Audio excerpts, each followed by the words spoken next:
నా పేరు హిమశ్రీ. నేను ఇక్కడ టీఎన్జిఓస్ కాలనీ గచ్చిబౌలి నుంచి వచ్చాను. నాకు ఒక ఇన్సిడెంట్ జరిగింది. ఆ ఇన్సిడెంట్ ఏంటంటే మిక్సీ ఇంజురీ. లిడ్ ఓపెన్ అయిపోయి ఫింగర్స్ లోపలికి వెళ్ళిపోయినాయి. మిడిల్ ఫింగర్ బాగా ఇంజూర్ అయింది. ఫింగర్స్ అన్ని కట్ అయిపోయినాయి. డీప్గా బ్లేడ్స్ అన్ని కట్ అయినాయి. స్టార్క్లో జాయిన్ అయ్యాను, ఎమర్జెన్సీలో జాయిన్ అయ్యాను. అక్కడ డాక్టర్స్ మంచిగా రిసీవ్ చేసుకొని వెంటనే దాన్ని వాష్ చేసి సెలైన్ పెట్టారు. పెట్టి నాకు కొంచెం పెయిన్ తగ్గించారు, మెడిసిన్స్ ఇచ్చారు. తర్వాత నాకు ఎక్స్రే తీశారు. ఎక్స్రే తీస్తే మిడిల్ ఫింగర్ టిప్ పోయింది, టిప్ ఫ్రాక్చర్ అయింది బాగా అని చెప్పారు. ప్లాస్టిక్ సర్జన్ కి రిఫర్ చేశారు. 7th ఫ్లోర్ కి వచ్చాను ప్లాస్టిక్ సర్జన్ దగ్గరికి. డాక్టర్ కిన్నరా గారు అండ్ డాక్టర్ అంకిత హర్జీ గారు ఎగ్జామిన్ చేశారు నా ఫింగర్స్ అన్ని. ఎగ్జామిన్ చేసి బాగా డీప్ గా కట్ అయింది, సర్జరీ చేయాలని చెప్పారు. ఆ రోజు ఈవినింగే నేను అడ్మిట్ అయిపోయాను. నెక్స్ట్ డే మార్నింగ్ నాకు సర్జరీ చేశారు. మిగతా అన్నిటికీ సూచర్స్ వేశారు. మిడిల్ ఫింగర్ కి మాత్రం క్లోజ్ చేసి ఫ్లాప్ వేశారు.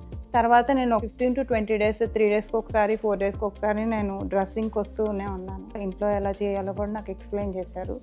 ఎక్స్ప్లెయిన్ చేసి పంపించారు. ఆయింట్మెంట్ అనేది నాకు ఇచ్చారు. మొత్తం ఇదంతా అంకిత గారు అండ్ కిన్నరా గారే వాళ్ళ ఇన్వెస్టిగేషన్లోనే నేను ఉన్నాను.